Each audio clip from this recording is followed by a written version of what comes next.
94 मुजफ्फरपुर विधानसभा में चुनावी सरगर्मी तेज है। इसी चुनावी सरगर्मी के बीच प्रशांत किशोर की नई पार्टी जनसुराज के उम्मीदवार डॉक्टर ए.के. दास भी ताल ठोक रहे हैं। मुजफ्फरपुर नाव की टीम ने डॉक्टर ए.के. दास से कुछ अहम सवाल किए और मुजफ्फरपुर विधानसभा क्षेत्र के वाजिब सवालों के जवाब डॉक्टर ए.के. दास से लिया। मुजफ्फरपुर की समस्या, अरे लाखों समस्या है। स्कूल नहीं, अस्पताल नहीं, महिलाओं की सुरक्षा नहीं, रोड पे नाला, नाला के अंदर पानी कभी आपके घर में कभी रोडे पे बहना लगा। अगर किसी को प्यास लग जाए तो पानी पीने की व्यवस्था कहाँ गई। ये शहर एकदम यहाँ की गंदगी के कारण ही बीमार है। खुला हुआ नाला होता है, बजबजाता हुआ नाला होता है, डायरिया होती है। सड़क पर लोग खाना खाते हैं, उससे डायरिया होती है। और ऐसे मुद्दे कई सारे हैं, जैसे शिक्षा के लिए लोग मजबूर होकर बाहर जाते हैं, जैसे इलाज के लिए लोग मजबूर होकर बाहर जाते हैं बिहार से, जैसे कमाई के लिए बाहर जाते हैं मजबूर, और आईआईटी से पास करने वाले इंजीनियर्स, या बहुत अच्छे इंस्टीट्यूट से एमबीए करने वाले प्रोफेशनल्स, ये भी मजबूर है कि भाई हम क्या करें। बिहार में तो कोई ऑप्शन ही नहीं है यहाँ पे काम करने का। आप देखिएगा कि हर साल डेंगू की महामारी मुजफ्फरपुर में होती है। 15 लाख लोग यहाँ रहते हैं। कोविड हुआ, क्या कोविड के बाद सरकार में क्या व्यवस्था में सुधार आई भाई? इस बार ठेकुआ खा के ठुसा के नहीं चले जाइएगा ट्रेन में। इस बार मौका है, ठेकुआ खाइए, 2-4 दिन यहाँ रहिए, इस बार वोट दीजिए। जब आप इस उंगली को स्कूल बैग पर बटन दबाएंगे 8वें नंबर पर, तब बिहार बदलेगा। 94 मुजफ्फरपुर विधानसभा से जनसुराज प्रत्याशी डॉक्टर ए.के. दास का परिचय। नमस्कार, मैं डॉक्टर ए.के. दास 94 विधानसभा से इस बार जनसुराज का प्रत्याशी हूँ। परिचय इतना छोटा एक लाइन का नहीं हो सकता, क्योंकि वो परिचय जो है पूरे एक इतिहास का, उस व्यक्ति के इतिहास का परिचय होता है। तो जन्म जिसका मुजफ्फरपुर में हुआ हो, चंदवारा मोहल्ले में जन्म हुआ और वहां से उसकी यात्रा पढ़ाई लिखाई की। वो केंद्रीय विद्यालय से हमने पढ़ाई की, कंकड़बाग से 12वीं कक्षा और 10वीं कक्षा केंद्रीय विद्यालय मुजफ्फरपुर से पहले बैच का मैं विद्यार्थी रहा। पटना मेडिकल कॉलेज में मेरी एमबीबीएस की और एमडी की पढ़ाई हुई और उसके बाद मैं पिछले 20 सालों से मुजफ्फरपुर में मेडिकल की प्रैक्टिस करता हूँ, मेडिसिन की प्रैक्टिस करता हूँ।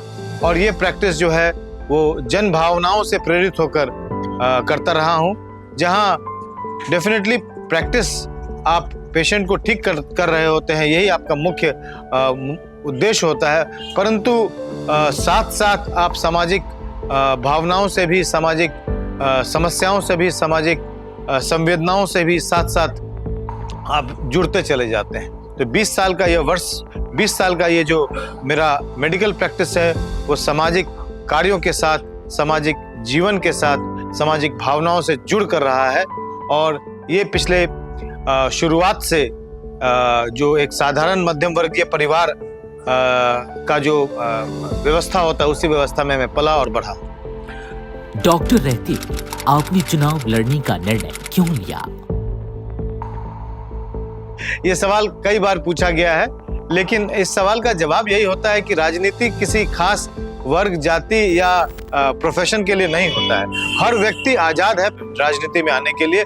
तो डॉक्टर को क्यों राजनीति में आना पड़ा, या डॉक्टर ए.के. दास को क्यों राजनीति में आना पड़ा? देखिए, जब आप जन समस्याओं से परिचित होते हैं और उससे दुखी होते हैं, तो आपके मन में भी एक भावना आती है कि अगर हमें कुछ मौका मिले तो हम भी प्रयास करें। और जब जनसुराज की भावनाएं हमारे अंदर में प्रशांत किशोर ने डाला, तो मुझे लगा कि सच में ये समस्याएं जो हैं वो तो रोज की हैं। जैसे शिक्षा के लिए लोग मजबूर होकर बाहर जाते हैं, जैसे इलाज के लिए लोग मजबूर होकर बाहर जाते हैं बिहार से, जैसे कमाई के लिए बाहर जाते हैं मजबूर, और आईआईटी से पास करने वाले इंजीनियर्स, या बहुत अच्छे इंस्टीट्यूट से एमबीए करने वाले प्रोफेशनल्स, ये भी मजबूर है कि भाई हम क्या करें। बिहार में तो कोई ऑप्शन ही नहीं है यहाँ पे काम करने का।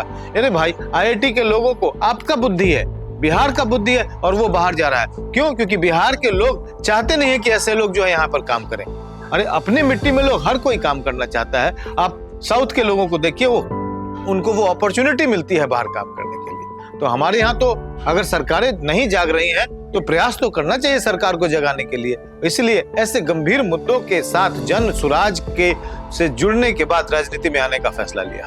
आपके अनुसार मुजफ्फरपुर नगर विधानसभा क्षेत्र की क्या क्या समस्याएं हैं मुजफ्फरपुर की समस्या, अरे लाखों समस्या है। स्कूल नहीं, अस्पताल नहीं, महिलाओं की सुरक्षा नहीं, रोड पे नाला, नाला के अंदर पानी कभी आपके घर में, कभी रोडे पे बहना लगना। जाम में आदमी दम तोड़ देगा। घर से निकला हुआ बच्चा 4 घंटा के बाद घर लौटेगा, काहे भाई? तो जाम में फंसा हुआ है, सांस का तकलीफ बढ़ जाएगा। माताएं बहनें जो है वो मोती झील में कहां जाएंगी टॉयलेट? क्या उनके लिए व्यवस्था है? अगर किसी को प्यास लग जाए तो पानी पीने की व्यवस्था कहां गई? स्कूल खत्म, कॉलेजेस खत्म, अस्पताल गायब, लोग बीमार और अस्पताल नहीं, लोग मजबूर हैं आप प्राइवेट अस्पतालों में जाने के लिए। तो समस्या की कमी थोड़ी है। डॉक्टर रहते हुए आपने मुजफ्फरपुर में लोगों को होने वाली बीमारियों का मुख्य कारण क्या देखा? अरे सर, ये शहर एकदम यहाँ की गंदगी के कारण ही बीमार है। खुला हुआ नाला होता है, बजबजाता हुआ नाला होता है, डायरिया होती है। सड़क पर लोग खाना खाते हैं, उससे डायरिया होती है। और नाली पे लोग रहते हैं, ऐसे बुरी हालत में रहते हैं कि आप समझ नहीं पा सकते हैं। हमने देखा है कि नाले के ऊपर लोग खाना बनाते हैं। आप देखिएगा कि हर साल डेंगू की महामारी मुजफ्फरपुर में होती है, मलेरिया से लोग पीड़ित रहते हैं। जब कोविड हुआ तो पूरा शहर जो है वो नेस्तनाबूद हो गया और शहर अस्पताल, सरकारी अस्पताल गायब थे। 15 लाख लोग यहाँ रहते हैं। कोविड हुआ, क्या कोविड के बाद सरकार में क्या व्यवस्था में सुधार आई भाई? शहरी क्षेत्र के लिए क्या मिला अस्पताल? आज अगर दूसरी बार अगर कोविड हो जाए तो वही महामारी की स्थिति फिर से हो जाएगी और तब आप अपने प्रतिनिधियों को नहीं खोजेंगे। अरे आज जागिएगा तब ना अच्छा बढ़िया चीज कल मिलेगा। आज अच्छा वोट दीजिएगा तब ना कल आपको अच्छा मुजफ्फरपुर मिलेगा। देखिए, 94 विधानसभा मुजफ्फरपुर नगर निगम का क्षेत्र है।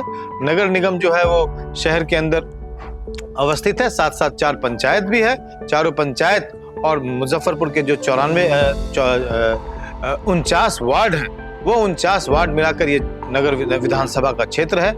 और ये नगर विधानसभा के क्षेत्र में कई एक समस्याएं हैं और पहली समस्या राजनीतिक विफलता ही है। राजनीतिक विफलता है कि यहाँ के लोगों को पता ही नहीं है कि उनका रिप्रेजेंटेटिव कौन है। क्योंकि रिप्रेजेंटेटिव होने का मतलब ये होता है कि आप उसके घर द्वार में जाकर उसके यहाँ भोज भात में खाने का रिप्रेजेंटेटिव का काम नहीं है, उसके समस्याओं को उठाने का काम। विधानसभा में मुजफ्फरपुर की गूंज होनी चाहिए, मुजफ्फरपुर की समस्याएं की गूंज होनी चाहिए। मेरे भाई, पिछले 35-40 सालों से अगर मुजफ्फरपुर में एक सदर अस्पताल के अलावे कोई और अस्पताल नहीं बना है तो इसकी जिम्मेदारी तो यहाँ के रिप्रेजेंटेटिव्स के ऊपर है। हमारे ऊपर यह भी जिम्मेदारी बनती है कि हम जो है नगरीय जीवन को सुंदर, स्वस्थ, सुदृढ़ और सुरक्षित करें। तो ये यहाँ पे कई मामलों में हमारे यहाँ फेलियर्स है। हमारा जो शहर है वो जाम से करा रहा होता है। हमारे यहाँ भ्रष्टाचार हर ऑफिस में होता है। बहुत शानदार स्मार्ट सिटी का प्रोजेक्ट मुजफ्फरपुर में आया, परंतु वो भी भ्रष्टाचार के नाली में बहा जा रहा है। तो समस्याएं बहुत हैं, इन समस्याओं का निदान दिखता नहीं है। चुने जाने वाले प्रतिनिधि हर बार सिर्फ पाला बदलते हैं कि एक बार एनडीए तो एक बार महागठबंधन।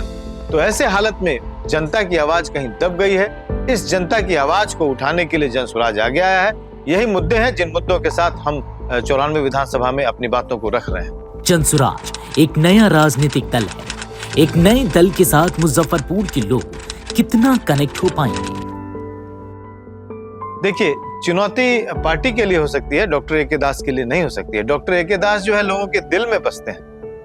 लोगों ने हम पर 20 वर्षों का भरोसा जताया है। हर कोई व्यक्ति जो हमारे पास आता है वो एक भरोसे के साथ आता है कि यहाँ हमें सही सलाह मिलेगा, सही राय मिलेगी, सही इलाज होगा, सही डायग्नोसिस होगा और जो डॉक्टर साहब नहीं कर पाएंगे वो स्पष्ट सब बता देंगे कि हाँ हमसे नहीं हो पाएगा। तो ऐसे हालत में डॉक्टर के ऊपर भरोसा है, इसलिए जन समर्थन भरपूर है।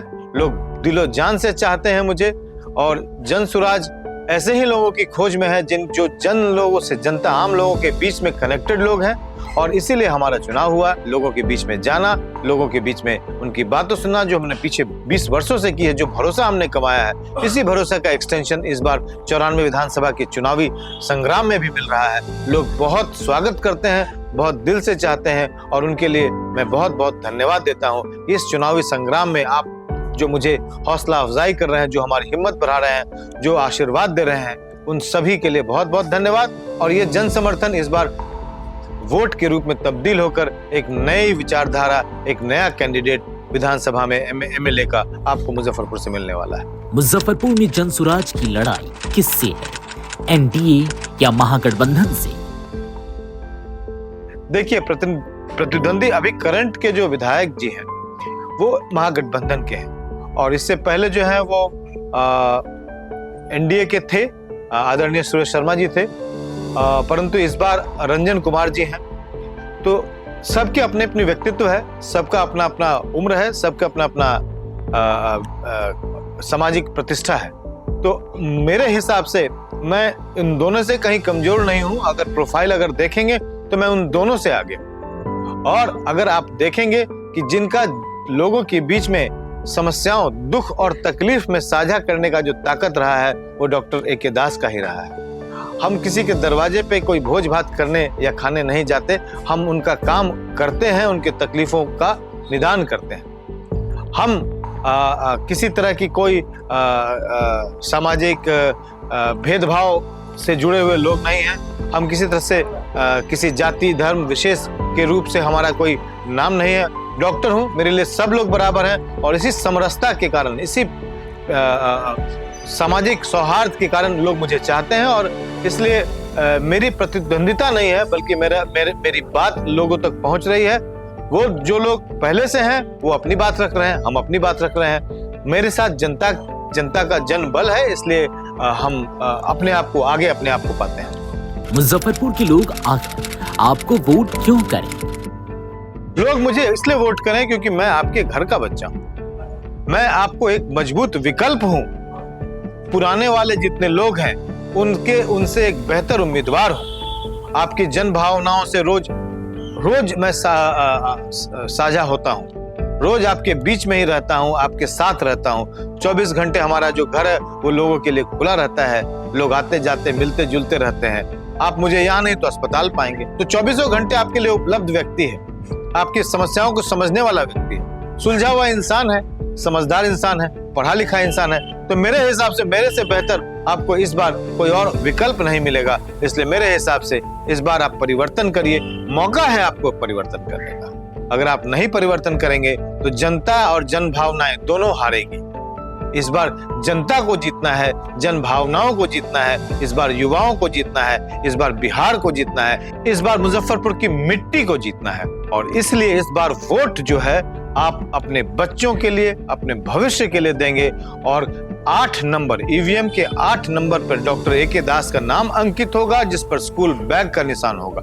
जैसे ही आप स्कूल बैग को बटन दबाएंगे, आप अपने भविष्य को, अपने शिक्षा और रोजगार को सुरक्षित करेंगे। मुजफ्फरपुर विधानसभा के लोगों को क्या संदेश देना चाहेंगे आप? इस बार ठेकुआ खा के ठुसा के नहीं चले जाइएगा ट्रेन में। इस बार मौका है, ठेकुआ खाइए, 2-4 दिन यहाँ रहिए, इस बार वोट दीजिए, तभी ठेकुआ का कर्ज अदा होगा। बिहार के लिए इस बार आप वोट जाति धर्म संप्रदाय देखकर नहीं करिएगा, क्योंकि इस बार बिहार को बदलना है, और आप ही के माध्यम से बदलेगा, आप ही की इस उंगली से बदलेगा। जब आप इस उंगली को स्कूल बैग पर बटन दबाएंगे 8वें नंबर पर, तब बिहार बदलेगा। हर एक व्यक्ति को इस बार जिम्मेदारी है बिहार बदलने के लिए। इस बार नहीं तो फिर कभी नहीं बिहार बदलेगा, फिर आप उसी 2 पाले के खेमे में बढ़ते चले जाएंगे। इसलिए बिहार को बदलिए और स्कूल बैग पर बटन दबाइए। इसलिए इस बार वोट डॉक्टर ए.के. दास और स्कूल बैग को देंगे। बहुत बहुत धन्यवाद। जय बिहार, जय जय बिहार।